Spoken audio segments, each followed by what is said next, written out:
बउड़े भैया के रोकना न तो अपने आप के मारते मारते मर जाए। पापा भैया ला तोहरो चिंता फिकिर होता नु। बेटा बता मैं ना लागी मर जाई तो श्राद्धो तो करे में रुपये खर्चा होई। मने अभी जिंदा बा ओकर टेंशन नहीं खे। बियाह के बदले ओकरा श्राद्ध के बारे में सोचे लगला।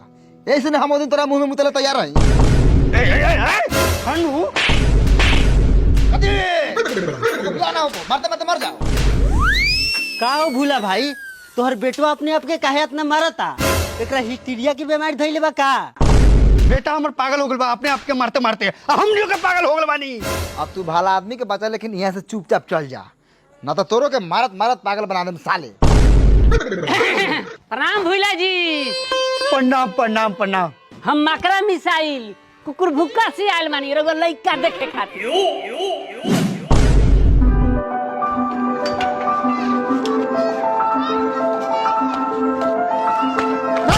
यार सारा काम करो। सारा काम परल बा नौकर साला खड़ा होके वहाँ गोजी भा जाता। रहुआ लोगन केकरा कहला पर हमर लइका के देखे नहीं आ। अगुआ डबर दलाल नहीं खन उहे लेके एलन हां। काबर दलाल किनी बात सरवा। प्रणाम भूला भाई नुकाए ले से रनी है कि कहीं रहुआ खिसिया के मारे लागम लेकिन हमकी फाइनल रिश्ता लेके आयल बनी कोनो सार के कटला से ना कटाई। करे सारवा डबर दलाल तू इतना लात खाए के बाद फिर तू रिश्ता लेके आ गेले आ कैसे मान ले कि फाइनल रिश्ता बा? कितना गंदा कपड़ा पहन के आल बा बाप ओकर। ससुर को हम सुअर ज्यादा लगता। सुन बहू हे कपड़ा पर मत जा तो मुंहवा से ज्यादा अपना धोतिया के अंदर के झटपट साफ रख ले। ए बुढ़ाऊ सुना ना जना लइकवा के देखे आयल बरनु उ लइकवा के हम छोट भाई हैं आ तइका कम बतिया ना तो हम कुटुम लोग के सीधे लाड़ से हाकी। ए बहू ई सब जान पहचान ना भेला के नतीजा बा। रउआ झाट साफ बा हम नु देखले बानी ई लोग का जाने गेल। भूला भाई टेबल कुर्सी लगवाई आगे के बातचीत होखो। हाँ नीचे का है चलो छत पर टेबल कुर्सी लगा दिले बानी। चलो चला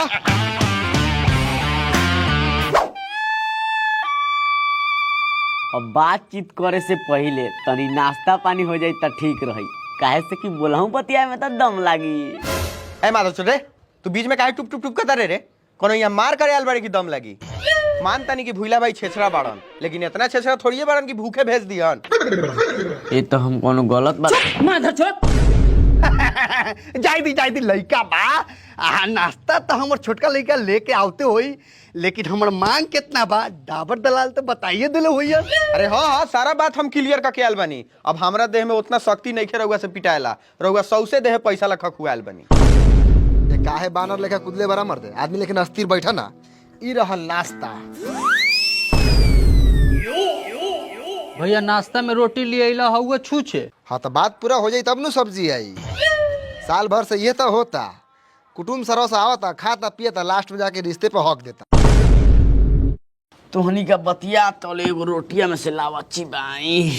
ए बड़ी माधर चोदबा हो ई कौना माधर चोदबा के लइका बा मकड़ा भाई। हां हमरे लइका हाथ मुंह से मार के डबल दलाल न तोरा ऐसा अगुआ के मुंह में लात फास में कामो ना लगाईली। ए कैसन बात करता नहीं महाराज टाइम तो लगबे करी टाइट करे में। ए ई कथी टाइट करे के बात करता महाराज।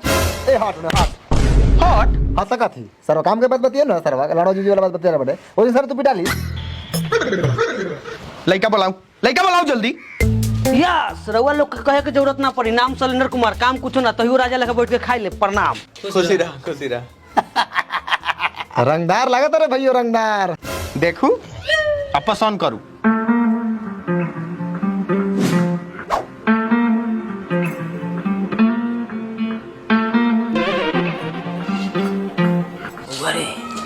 लइको तो कुछ ज्यादा स्मार्ट लगता। स्मार्ट तो बा। का कहता रह हां कदी ओके करो। लइका तो हमरा पसंद बा बाकी लेन देन में हमरा कुछ दिक्कत बुझाता। का रहुआ लेन देन से क्लियर कर दिया। देम त ना लेकिन लेम हम लेम आ हमर लइका ली आ लइका हमर का ली उ तो रउआ बुझते बानी। ए महाराज बताई ना काली गाड़ी गारली क्या कर भाग भाग चन्ना खाम रोटी। ड्राइवर दलाल जी हम गाड़ी मोटरसाइकिल के बारे में बात करनी है। अरे माधर मकड़ा भाई काहे नहीं बतियाता ई। रे हमर सुस्त लार तो इधर सुस्त रह ना रे कि रिश्ता फाइनल हम कहली। 3-4 लाख से बेसी मत मांगी है ना तो यो सरवा से भाग जाई। अब भाग जाई तो समझ ली पापा तोरा के छते पे से उठा फेंक देम।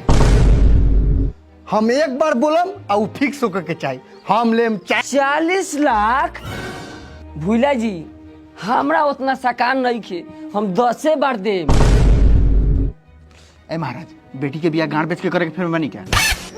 अरे इनका कहे के बोलता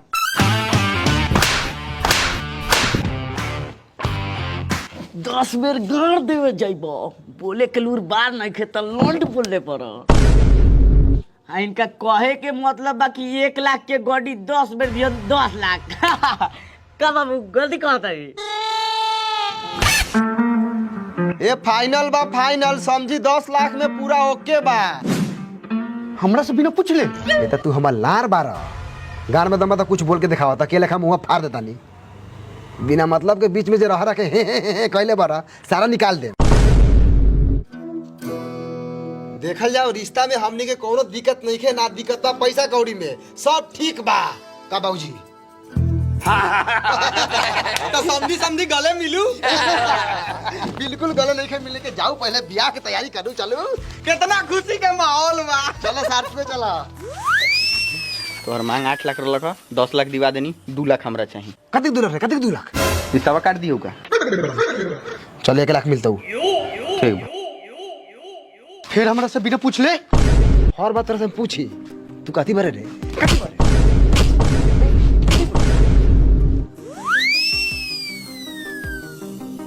देखा बउओ, सबसे बढ़िया दिन फ से फागुन के बा। अब तू बतावा 100 से सक्षम बारा की ना? चाचा सामने एक और लड़का के दिन फाइनल होता। हाँ हाँ, उ बढ़िया लड़का नहीं खे, ओकरा लाखवा मरले बा। सीधे चलू।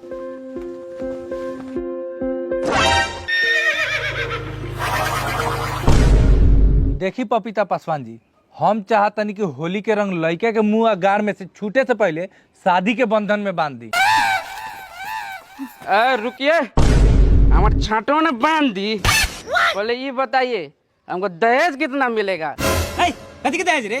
दहेज देवे के रही तो करी के ना सकती। अही लोग कथी के ले बारे सोच कर आओ। अपने के परिचय? ए बाबू पीला उड़े बड़ा का तो तोरा आदमी नहीं के चिन्हात। ई तो हर सार बारन हस होके वाला। सार बारन तो पूछो ना, गाड़ दिहन। तोरा कहे के मतलब सारा लोग गाड़े देवेला। अब बंटी मुंह मांगता मेहमान के, अगर पीले हुई तो मार के मुंह में गुल गिरा दे। पीले कथी होई? वो तो सुबह रही से दिन उतरे खुशी में पी के टोर।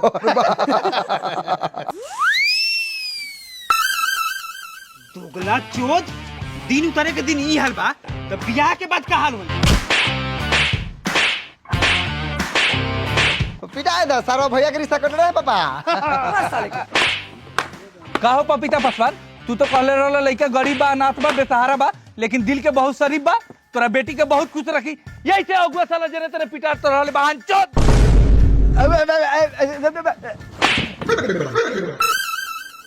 अब वो से चल, हम अपने लड़के देख के बियाह कर ले बबिया के।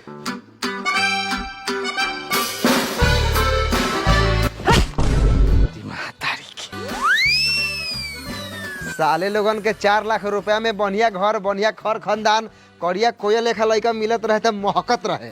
आ बगल में सुअर के गाड़ में चुमा लेला के बाद सवाद बुझाइए गेलो का पापा। बउओ, अंदर के बात तो बंदरो ना जाने। अब ऊपर से दिल दरिया होके आ नीचे से गार समुंदर होके तो के था लगा दी आए?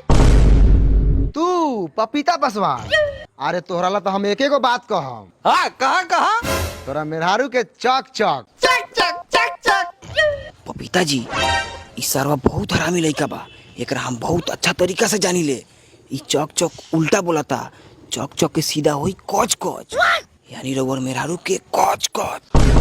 गाँव भोसे भोसरी वाला भूला भाई, तोर बेटवा 10 से दोगलाई बतुआता कि ना? कहीं हम आ से आन को के एकरा गांव से गाड़ में लार धास दी तखा ना चर के परी। कौना सिर के परी? ई त तू ख से खूब बनिए से जानत होब। याद बा 100 से सत्यनारायण जी के पता पूछले रह तो क से का हाल कैले रही? ना सुनबा ना सुनबा ना रे।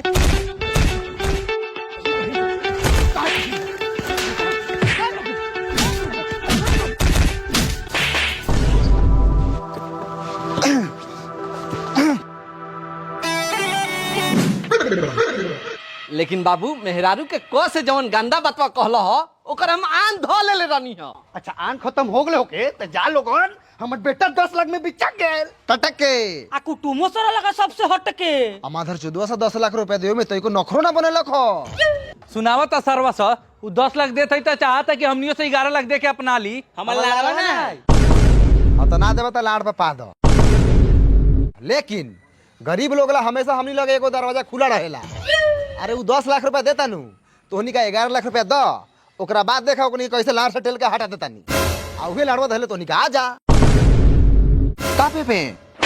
चाचा सुन ले कथी बड़ा चला आई करिया लइका पर इतना गुमान करिया के साथ साथ हमर लड़ियो लागेला।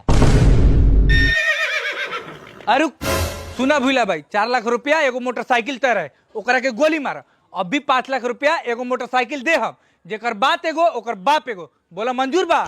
पापा कल 10 लाख वाला कुटुम लगे जाए के बाद तैयारी करा। साला घर गंदा हो गया घर के साथ साथ लोगो गंदा बाबा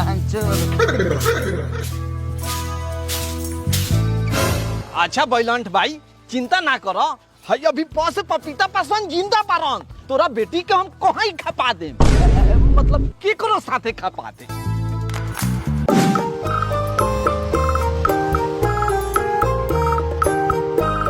हाँ ढुकी ढुकी सीधे ढुकी लड़की के घर देखा था नहीं भूला भाई मेन हाईवे पर नु बा। बाप रे बाबूजी घर सक सरवा 10 लाख रुपया एक बार में उझिल दे कम लम्बा चौड़ा बा घरे घर आ गेलन सो चाचा खाना नाश्ता इतना टाइट खेवे के बानू कि लड़की में तेरे दागो रहनु तो केहू लेखा ला जाइले हो कह देबे सो।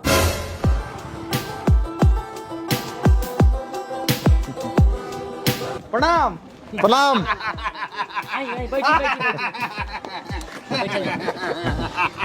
बस हो गेल अब हंसते हंसते कहीं दांत बाहर ना आ जाए।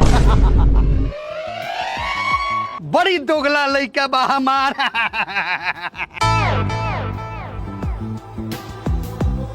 अच्छा दोगला होखो चाहे तेगला अब हमारा बबिया के देवर लगी हन। ए काम का बात बताइए ना काम के देवर लगी हमारे जुजुआ लगी हन।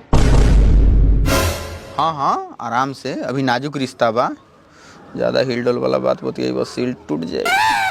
तो कहीं लोग नाश्ता खाना लियाई खस्सी मुर्गा मछली अंडा लंडा सब बा। अरे नाश्ता पानी तो होबे करी मकरा मिसाइल जी रघुआ पहले अपन सामान दिखाऊ सामान देखला के बाद हमनी के खाना पीना खाएम। चाचा हो मछली अंडा के बारे में कहनी हो तो तोर मछली अंडा के बारे में नानू सोचा था। बउआ जी कथी सामान देखम हे ठंडा का दिन में गरैया सुटू के झींगा हो गल बा। अरे मकरा मिसाइल भाई काहे ऐसे बोला था नहीं रहुआ? अरे इनका कहे के मतलब बा कि बबिया के बुलाए ये लोग देखस। हाँ माल देखला के बाद न कोनो काम होई। काहे लाई सरवा के लेके अइला ई साला रिश्तावा काट देतो।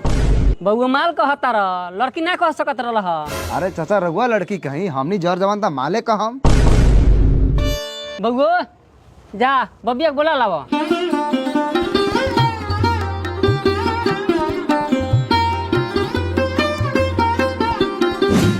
ए बुरी बैठ ना एतै नु आवत हो।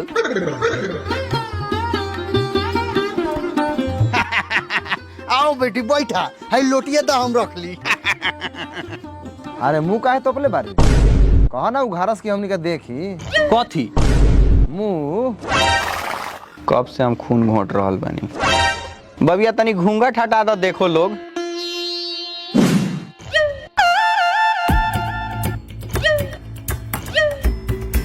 पापा ये तो बेहिसाब करिया लगता घर में जाते अनहरिया लिया दी। ओकरा रंग पर मत जा कटिन देखा मुंह के पानी कितना बढ़िया बा घर में रहे लगी तो साफ हो जाई। तो अभी कहाँ रहेला बताएं बबी का नाम बा तुहार?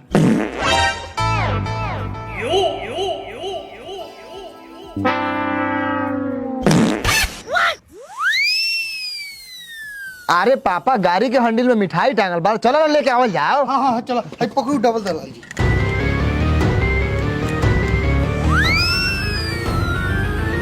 ए भूला भाई दूर बाबू कहाँ चल देला? आग सर बेलौज बेटी के बेलौज बाप पैसा अपना गार में ठूस। बड़ी बेलौज बानी रहुआ लोगन इतना कुछ होला के बादो बोला तनी रहुआ लोग इनके नहीं खे मौकत पहले बेटी के संस्कार दो। बेटी चोद।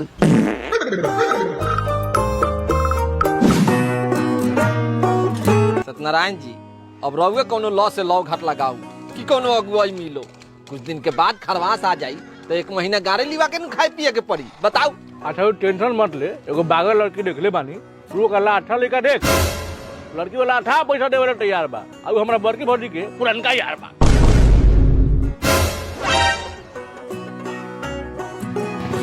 का हो भाव से भूला भाई, लड़की तो पैसे पसंद नहीं है बेल हुई।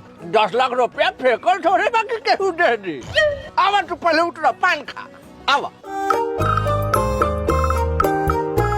लड़की देखे घेरा ले हा तो लड़की वाले का कहलू हा? अरे सत्यनारायण भाई पैसा तो मोट देते ही रखा, लेकिन लड़की पसंद ना आयल। काहे पसंद ना आयल हा? अरे सत्यनारायण जी, लड़की करिया कुछ कुछ तावा तो रहले रहलक, ओकरा बाद अपने मने नीचे ही से जवाब दे देलक। नीचे से हर तेरी भूला भाई, कितना बढ़िया बैलांट 10-5 लाख रुपया एगो गाड़ी देत रहन तो ऐसे हरक के भगला जैसे कि उनकर गाड़ महक गेल होके। तैका मुंह संभाल के बतिया चाचा, ना तो यही जगह बच्चा गिरा देम। ये बोलिया कि इनका भाई के हमर लाड़वा पिया हो जाता। हमर लाड़वा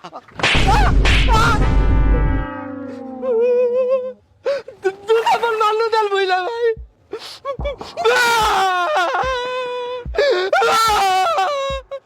चलो अरे पपीता जाए दे, चुप हो जो।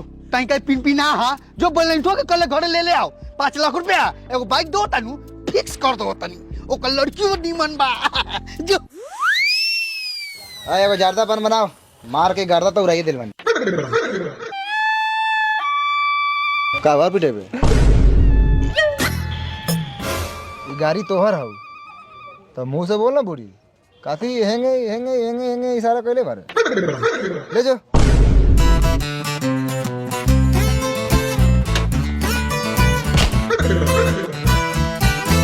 तू को ये सुधर जा, हम तो ये सोच में पड़ा रही। भाई बिस्कुट खा, बढ़िया सोचबो। अरे पान बूढ़ी जल्दी बनाओ ना यार, कितना लेट करे बारे। अच्छा पापा, मान ला भैया के बियाह होइए गेल आ हमर होइए जाई, ओकरा बाद तू का करबा? हाँ, हम लोग सबसे गांव लेवा के अपन जिंदगी काटाम। भाई मर्दे इतना बने से बतियाता नहीं, तो तू फालतू काहे बतियात रे मर्दे? दुनूरा के शादी हो जाई, दुनूरा अपना मौगी के तरफ्ती पे लेके घूमबे, ओकरा बाद तू हमरा के पूछबे। काहे लखा बतियात रे पापा? मान ला झाट पाक जाए तो ओकरा के लोग जंघिया से तोपेला कि ना? तोपेला तो वही लेखा तोहरा के तोपम। प्रणाम समधी साहब। प्रणाम। संधि बोलवानु दनी, कौनो बहन चोदवा के हिम्मत रहे रिश्ता होखे से पहले संधि बोलवा देवे के। आ तू पड़ला हो फुटवा भोसरी वाला डाबर दलालवा के फेर में। ऐसा मत बोलू पपीता पासवान जी, मेहनत तक वो सर्व बेचारा करते रहलक। अच्छा अब रिश्ता होता तो रउआ खुश बानी नू।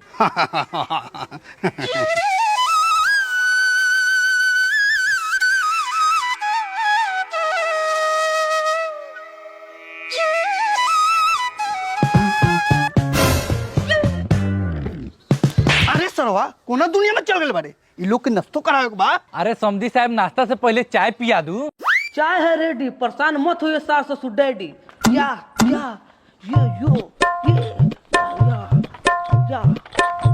पापा अब तो जीजा जी स्टाइलिश हो गेल हवा, आ इनकर बोलियो गोली मारता। चाय पियला फैसिलिटी में बोल। अंकल डैडी जी लोग चाय पियल जाओ।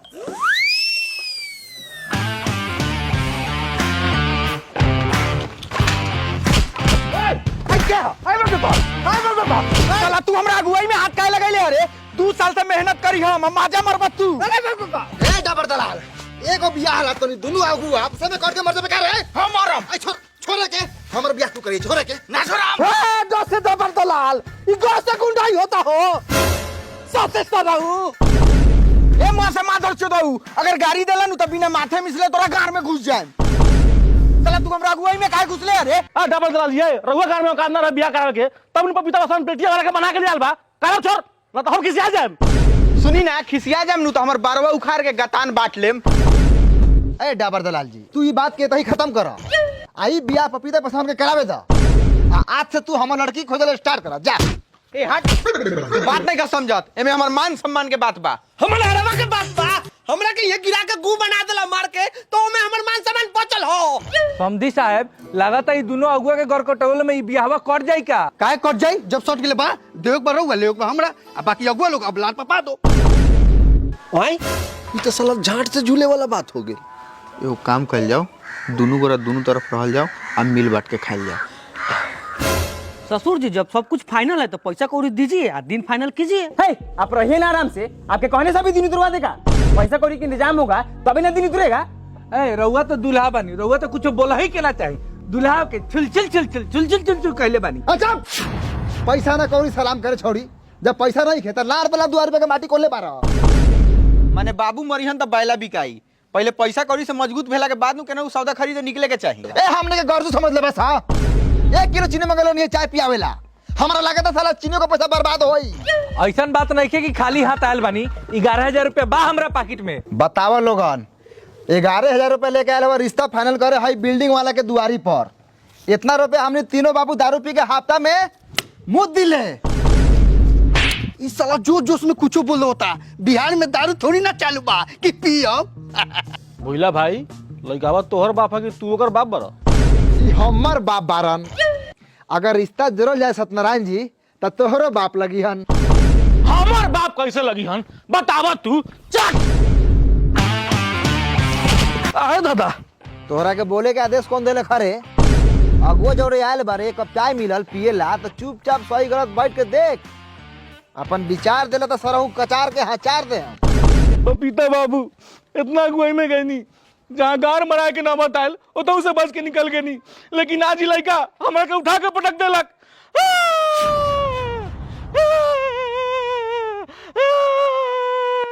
साला हरामी दोगला कौसे कुत्ता के बच्चा। लाल पापा तो शादी बिया चलू सत्यनारायण जी। रुकी 1 मिनट, रउआ बेटी के बियाह फ्री में करे के बा? हाँ सत्यनारायण जी करियन, सत्यनारायण जी के फाइनल करू। हम तो सोचे तो रहनी बेटी के भगा दी ना तो मुआ दी, ऐसे अच्छा बुढ़ाटे ठीक बा। कम से कम सत्यनारायण जी 20 साल जिया नु। चली